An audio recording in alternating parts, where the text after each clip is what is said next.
go to grandma's house. Do you remember when you were a kid and grandma would take extra time with you? Maybe let you make some cookies, or maybe she made your favorite pie or cake. We all loved going to grandma's house. Well, one day, there is a story that says one day, all the grandkids went to grandma and grandpa's house. They were playing and having a great time, and eventually grandpa got kind of tired and he lay down on a couch for a nap.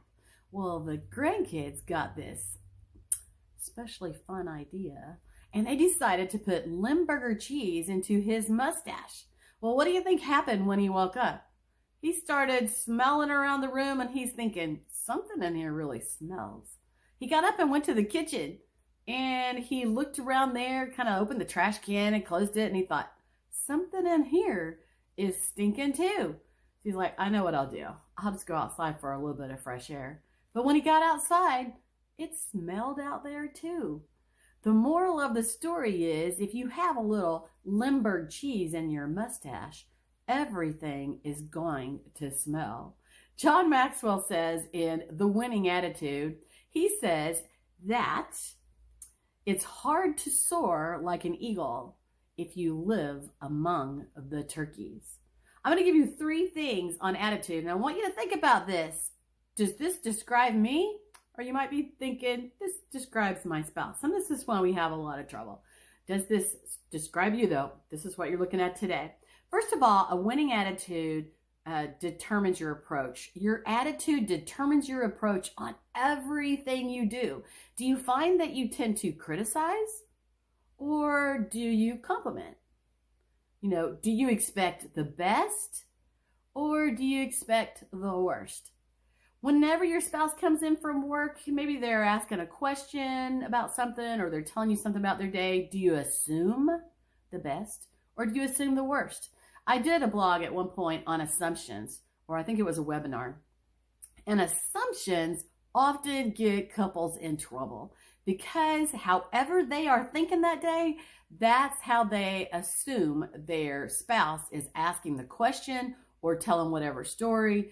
We assume the other person is thinking the same way that we do. So assumptions often get us in trouble. The second thing is your attitude determines your relationship with people. Your attitude determines your relationship with your spouse. And yes, sometimes your spouse can have stinking thinking and you have a little trouble getting past that. But your attitude determines your success, not only with your spouse, but out in life. The Stanford Institute of Research did some research on this, and they said the amount of money that you make, did I get your attention? The amount of money that you make is determined on how well you relate with people, your relationship with people. Can you believe that? What they said was just over 12% of how much money, the success you have making money, just over 12% of that goes to knowledge, what you know. And the other, just under 87%, goes to how well you understand and work with people. Do you see a great value in understanding how to work with people? It makes a difference in how much money you make and how well you deal with your spouse and how well you do at work. The last thing is, often our attitude is the only difference between success and failure.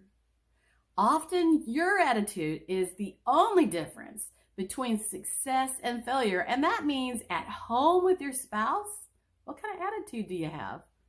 At work with the people at work, what kind of attitude do you have? And even with your friends, are you a great friend?